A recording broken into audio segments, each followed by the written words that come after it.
This is 8th lecture of the chapter Dynamics for class 11 Physics. Already we have discussed Newton's third law and conservation of mass principle, conservation of momentum principle. So regarding conservation of momentum principle, let us solve important numerical. जैसे एक body है व bomb है, ये blast हुआ है. Blast होने के बाद मतलब दो टुकड़ा में हुआ, एक टुकड़ा का 2m मास है और एक टुकड़ा का m मास है. ठीक है, तो ब्लास्ट में कोई एक्सटर्नल फोर्स नहीं है, एक्सटर्नल फोर्स जीरो, बाहर से कोई फोर्स नहीं लगा हुआ, इंटरनल एक्सप्लोरेशन का वजह से ब्लास्ट हुआ है. तो अभी ब्लास्ट का बाद ये जो टुकड़ा है इसका वेलोसिटी है 5 मीटर पर सेकेंड और इसका जो वेलोसिटी है ये है आपका कितना, v मीटर पर सेकेंड. तो ये जो v निकालना है, फाइन v. अभी देखो ये टुकड़ा तो क्या है, ये टुकड़ा का आपका मास का में तो वेलोसिटी क्या होगा, ज्यादा होगा. ठीक है ना. तो एक्चुअली मान लें कि ये तो ब्लास्ट हुआ है तो यहाँ पे एक्शन होगा, हो सकता है रिएक्शन होगा. एक्शन रिएक्शन सेम है, इसका मतलब है इंटरनल फोर्स इसका ऊपर जितना अप्लाई होगा, ये एक्शन मानते हैं तो इंटरनल फोर्स रिएक्शन फोर्स उसमें उतना ही होगा. तो टोटल मोमेंटम दोनों पार्टिकल का क्या होगा, सेम होगा. तो हम लोग लिख सकते हैं ऐसे करके. देखो दोनों बॉडी के डायरेक्शन अपोजिट है तो इसका मोमेंटम कितना होगा 2m इंटू 5. इसका मोमेंटम कितना होगा m इंटू v. मास m है, v है. दोनों का डायरेक्शन अपोजिट है तो माइनस है, सेम डायरेक्शन होगा प्लस होगा. हाँ, यहाँ पे कंफ्यूजन होता है. कहीं कहीं ऐसा आएगा जहाँ पे दोनों का डायरेक्शन मतलब कोलिजन का बाद दोनों का डायरेक्शन क्या होगा, सेम होगा, तब ये साइन क्या होगा, प्लस होगा. ऑपोजिट है तो यहाँ पे साइन क्या है, माइनस है. इज इक्वल टू क्या होगा, जीरो. टोटल मोमेंटम चेंज क्या है आपका, समेशन ऑफ टोटल मोमेंटम आपका कितना होता है, जीरो. तो यहाँ पे हम लोग क्या कर सकते हैं, मास को कॉमन लेके कैंसिल कर सकते हैं ना. So 10 minus v is equal to zero. So v would be what, 10 metre per second. तो देखो इसका स्पीड ज्यादा होगा कि मास के कम है, यहाँ पे 2m है. तो conservation of momentum principal apply करके आप बहुत ज्यादा क्वेश्चन सॉल्व कर सकते हो न्यूमेरिकल. ठीक है.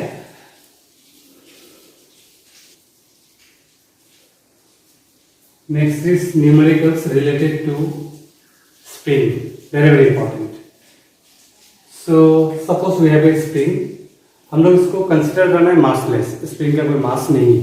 ओके, हम लोग स्प्रिंग फोर्स देखना है. तो देखो एक स्प्रिंग को एक्सपांशन हुआ है डेल्टा एक्स, तो we have a spring law. ये लॉ जो है ना वर्क पावर एनर्जी में भी यूज होगा. तो स्प्रिंग फोर्स मतलब स्प्रिंग को जब एक्सपांड करेंगे तो कंप्रेस होगा ना, इट वांट टू कंप्रेस, एक स्प्रिंग फोर्स जनरेट होगा, that is equal to minus K into delta X. मतलब स्प्रिंग फोर्स ये वेरिएबल होता है. वेरिएबल का मतलब क्या है, जितना आपने एक्सपांड करोगे उतना स्प्रिंग फोर्स जनरेट होगा. आप थोड़ा सा एक्सपांड किया, थोड़ा सा खींचेगा, ज्यादा एक्सपांड करोगे तो ज्यादा खींचेगा. ओके. और ये जो स्प्रिंग कांस्टेंट है, ये पार्टिकुलर स्प्रिंग के लिए कांस्टेंट है. और ये spring constant it will indicate what is the amount of strength in case of particular spring. देखो ध्यान से सुनना, मैं एग्जांपल दे रहा हूँ. जैसे एक स्प्रिंग है, ये एक स्प्रिंग है और एक स्प्रिंग है सेम लेंथ पर हेवी है. आपने इसको भी एक्सपांड किया डेल्टा एक्स, इसको भी एक्सपांड किया डेल्टा एक्स मान लें, लेकिन इसका एक्सपांशन में आपका ज्यादा फोर्स अप्लाई करना पड़ेगा. दोनों का एक्सपांशन का अमाउंट सेम है, बट ये स्प्रिंग तगड़ा है, स्ट्रॉन्ग है. जो स्प्रिंग स्ट्रॉन्ग होगा ना उसमें ज्यादा फोर्स लगाना होगा सेम अमाउंट ऑफ डिस्प्लेसमेंट के लिए. सेम अमाउंट ऑफ डिस्प्लेसमेंट के लिए आपको ज्यादा फोर्स लगाना होगा. Get a point. तो that is indicating spring constant.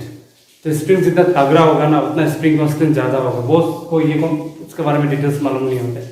तो स्प्रिंग कांस्टेंट सिंपली समझो, आगे जाकर आपको डिटेल्स और मिलेगा कि स्प्रिंग जितना स्ट्रांग होगा फील करो, उतना स्प्रिंग का कांस्टेंट का वैल्यू क्या होगा, ज्यादा होगा. यहाँ पे एंट्रेंस में क्वेश्चन आता है. ठीक है. और स्प्रिंग फोर्स डिस्प्लेसमेंट का ऑपोजिट होता है। मैं अगर इसमें डिस्प्लेस कर रहा हूँ ये डायरेक्शन में स्प्रिंग को, तो फोर्स उल्टा डायरेक्शन में लगता है, मतलब एक्सपांशन करने से वो कंप्रेस होना चाहता है, अगर कंप्रेस करेंगे तो वो एक्सपांड होना चाहेगा। हमेशा डिस्प्लेसमेंट का ऑपोजिट में लगता है, that's why this sign is negative. Okay, opposite to displacement. जैसे एक स्प्रिंग को एक्सपांड किया ऐसा करके, देखो अभी जो स्प्रिंग फोर्स है, ठीक है, ऑपोजिट है, और स्प्रिंग फोर्स को अभी टेंशन फोर्स भी हम लोग मान सकते हैं। स्प्रिंग में, रस्सी में टेंशन फोर्स होता था, यहाँ पे स्प्रिंग फोर्स होता है, पर is equivalent to what, tension force. तो ज्यादा क्वेश्चन में आपको टी दिया जाएगा, denoted by T. Here also अगर एक्सपांशन इधर हुआ है, इस साइड में खींचा है तो टेंशन फोर्स अंदर है, अगर एक्सपांशन इस डायरेक्शन में हुआ है तो टेंशन फोर्स अंदर है। न्यूमेरिकल कराएंगे तो समझ में आएगा। सो सी इन दिस क्वेश्चन, दो आदमी ने एक स्प्रिंग को ऐसे खींचा है, ये डायरेक्शन में x1, ये डायरेक्शन में x2। तो इस केस में नेट एक्सपांशन निकालना है, तो नेट एक्सपांशन होगा, net expansion force, net expansion force मतलब net spring force will be minus k x1 plus x2, क्योंकि दोनों ऑपोजिट डायरेक्शन में एक्सपांड हुआ है, दोनों ऑपोजिट डायरेक्शन में एक्सपांड हुआ है, ठीक है। तो नेक्स्ट एक्सपांशन होगा इतना, वेरी वेरी इंपॉर्टेंट। दूसरा क्वेश्चन, ये क्वेश्चन तो बहुत इंपॉर्टेंट है। एक ब्लॉक है बी और एक ब्लॉक ए है, दोनों स्प्रिंग से बंधा हुआ है, दोनों ऐसे एक्सपांड हुआ है ना। तो मतलब क्वेश्चन दिया हुआ है, स्प्रिंग कांस्टेंट है 100, find spring force if both block are displaced by 1 metre each. Condition दिया है a number, in the same direction, in the opposite direction. Same direction का मतलब क्या है, ये अगर 1 मीटर होगा तो ये भी 1 मीटर जाएगा, एक ही डायरेक्शन में। तो नेट एक्सपेंशन कितना होगा, क्वेश्चन नंबर ए में नेट एक्सपांशन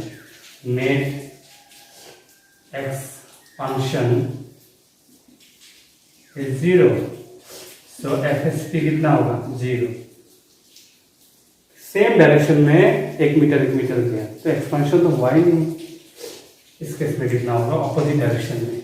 इसमें नेट एक्सपांशन कितना, in this case next expansion is 2 metre, 1 metre इस डायरेक्शन में, 1 मीटर इस डायरेक्शन में, 2 metre. So FSP would be how much, minus 100, spring constant 100 है 2, so minus 200 न्यूटन। ओके, यहाँ पे मॉडुलस देने से भी हो जाएगा, मॉडुलस हो गया तो प्लस 200 देने से भी हो जाएगा मॉडुलस, खाली फोर्स का वैल्यू, डायरेक्शन से हमको मतलब नहीं है। Okay, now let's discuss to general case. देखो इस केस में एक बॉडी रस्सी से सस्पेंड किया हुआ है, ठीक है, मास से m, तो नीचे फोर्स कितना होगा आपका mg ड्यू टू ग्रेविटी। अगर रस्सी में स्प्रिंग फोर्स होगा, मतलब टेंशन फोर्स जनरेट होगा, तो अगर बॉडी इक्विलिब्रियम है, if it is equilibrium, then net force 0 है, तो टेंशन 0 तो क्या होगा mg। ये केसेस तो आपको पहले डिस्कस हुआ, we already have discussed earlier. Okay, same case, spring से लटका हुआ है, स्प्रिंग से बॉडी सस्पेंड किया हुआ है, सो इस केस में क्या होगा, यहाँ पे स्प्रिंग फोर्स जनरेट होगा, कितना होगा, टेंशन फोर्स का जगह एफएसपी, उसको टेंशन भी मान सकते हैं, बात सेम है, बराबर है। ओके, लेकिन यहाँ पे तो नीचे हुई mg है, लेकिन याद रखना अगर इक्विलिब्रियम में नेट फोर्स, अगर नेक्स्ट एक्सटर्नल फोर्स अगर 0 है, तो हम लोग लिख सकते हैं FSP is equal to what, mg। In this case FSP कितना है, kx है, k डेल्टा x। ऑब्वियसली बात है कि बॉडी को स्प्रिंग से लटकाएगा तो स्प्रिंग से एक्सपांड होगा ना, थोड़ा सा एक्सपांड होगा, कितना एक्सपांड हुआ है, डेल्टा x एक्सपांड हुआ है। ये तो फॉर्मूला आप लोग पता है, मैंने माइनस साइन नहीं लिया, we are talking only about the value. तो delta x is equal to कितना होगा, mg बाय k। अभी देखो स्प्रिंग अगर टकरा होगा ना, एक्सपेंशन कम होगा, वेरी वेरी इंपॉर्टेंट। स्प्रिंग अगर हार्ड होगा तो एक्सपेंशन कम होगा। तो कितना, जैसे 5 kg सामान एक सस्पेंड है स्प्रिंग से, तो कितना एक्सपांड होगा, ऐसा क्वेश्चन आपको आएगा। तो बॉडी का मास दिया रहेगा, स्प्रिंग कांस्टेंट दिया रहेगा, ग्रेविटी का वैल्यू 10 मानना है। Okay, this is general case. हम लोग अभी न्यूमेरिकल में आएंगे। देख, ये 2m बॉडी है और एक m बॉडी है। अभी यहाँ पे क्वेश्चन क्या दिया है कि ऑब्वियसली बात है कि हैवी है तो ये हल्का है, ये ऊपर जाएगा। अगर ये ऊपर जाएगा तो एक्सेलरेशन से ये नीचे जाएगा एक्सेलरेशन से, तो बॉडी सेम स्प्रिंग से कनेक्टेड है, एक स्प्रिंग भी है यहाँ पे। अभी हम लोग को निकालना है यहाँ पे क्वेश्चन में एक्सेलरेशन निकालना है,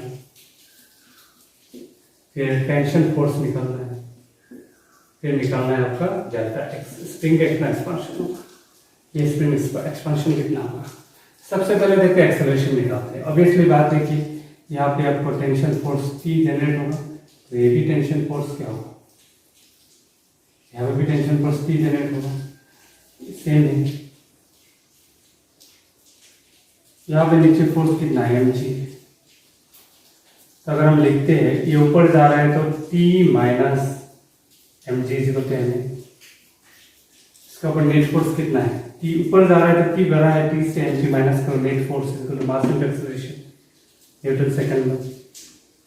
इसमें नीचे कितना होगा 2mg, तो ये नीचे आ रहा है तो 2mg बढ़ा है, it means 2mg minus T equal to how much ma।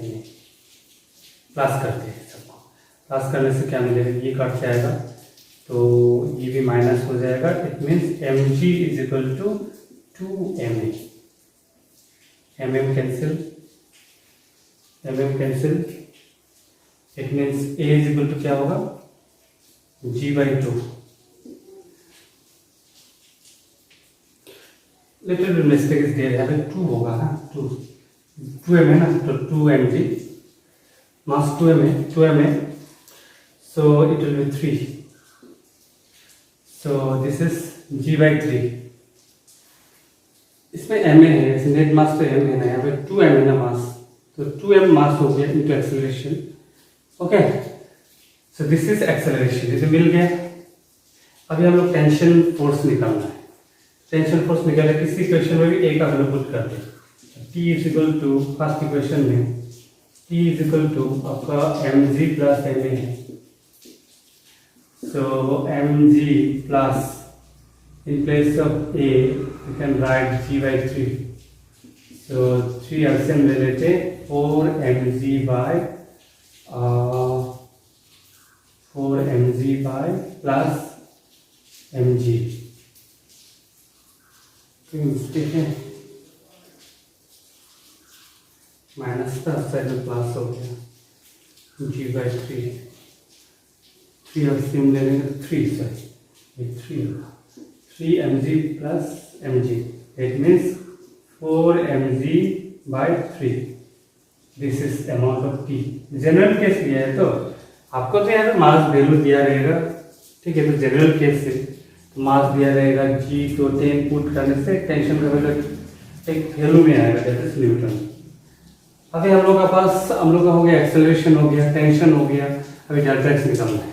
अभी देखो ये टेंशन और स्प्रिंग फोर्स क्या है, सेम है यहाँ पे, तो स्प्रिंग फोर्स और टेंशन मैं ऐसा लिखता हूँ, स्प्रिंग फोर्स और is equal to tension is equal to how much, क्योंकि ये टेंशन का वैसे तो एक्सपांड होगा ना, ये how much, this is K delta X, delta X is equal to क्या होगा आपका 4mg/3 के इधर आ गया, दिस इज डेल्टा एक्स।